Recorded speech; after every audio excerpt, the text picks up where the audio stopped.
এই অবস্থা আমি 3টি পৌরসভা নির্বাচন করেছি,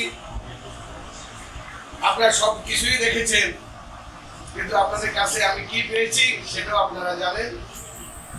হয়তো 2-4 জন আমাকে ঘনিষ্ঠ 2-4-5 জন অবস্থান নিয়েছে, আমি আর সেদিকে যাব না।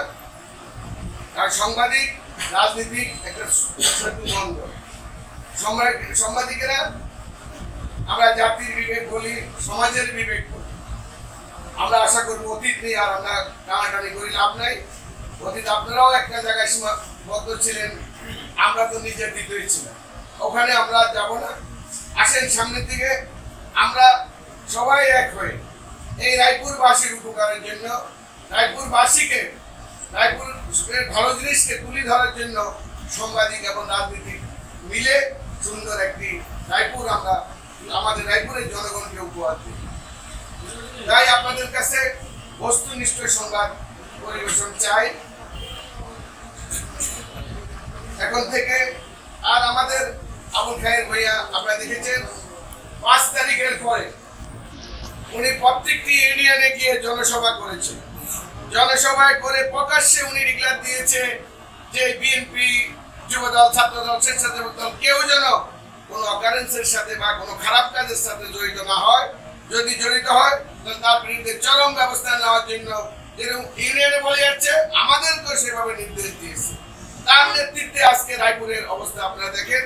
আমরা বিএনপি বড় দল, এখানে অনেক লোকের সংমিশ্রণ আছে, বিভিন্ন লোকের আছে, এখানে ভালো খারাপ সবকিছুই আছে। যে সবাই ভালো আমরা তা বলি না, কিছু কিছু খারাপও আছে।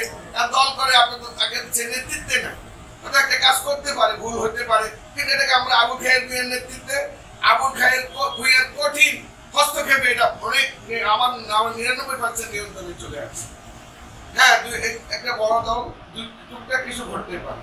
আমাদের অনুরোধ থাকবে আপনারা যদি কোনো আমাদের দলীয় কোনো নিউজ পান, দলের কোনো রকম সম্পৃক্ত থাকে, একটু আগে আমাদেরকে একটু আমাদের দলের সঠিক কিনা যদি আপনারা নিশ্চিত না হন, এই জিনিসটা একটু নিশ্চিত করবেন ঘটনার গভীরে একটু যে। কারণ এখানে অনেকে অনেক ভাবে কিভাবে মিথ্যাকে প্রতিষ্ঠিত করবে সবাই এটা দাঁড়িয়ে আছে আপনারা জানেন। এই যে অনেক সাংবাদিক সম্মেলন, কিছু কিছু সাংবাদিক সম্মেলন আমার চোখে পড়ছে, যাতে ধরেন ধারে কাছে অনেক কিছু নাই বা এটা অনেক কিছু করে সাংবাদিক সম্মেলন হচ্ছে, এগুলো একটু দৃষ্টি সঠিক জিনিস তুলে ধরে। মিথ্যাকে তুলে ধরলে আপনারা হায়া প্রতিপন্ন হবেন, সমাজে অনেক কিছু উপকৃত হবেন, একটা নিরীহ লোক অপমানিত হবে। সঠিক জিনিস তুলে ধরেন, আমরা আপনাদেরকে সর্বাত্মক সহযোগিতা করবো। কারণ আবুল খায়ের ভূঁইয়া আপনাদের পাশে আছে, আপনাদের যে কোনো ব্যাপারে আপনারা আবুল খায়ের ভূঁইয়ার সাথে পরামর্শ করেন। উনি যেরকম আমাদেরকে আগলিয়ে রেখেছেন, আমাদেরকে সকল কাজে শক্ত ভূমিকা রেখে এই রায়পুরকে শান্তিপূর্ণ এক অবস্থান নিয়েছেন। আপনারা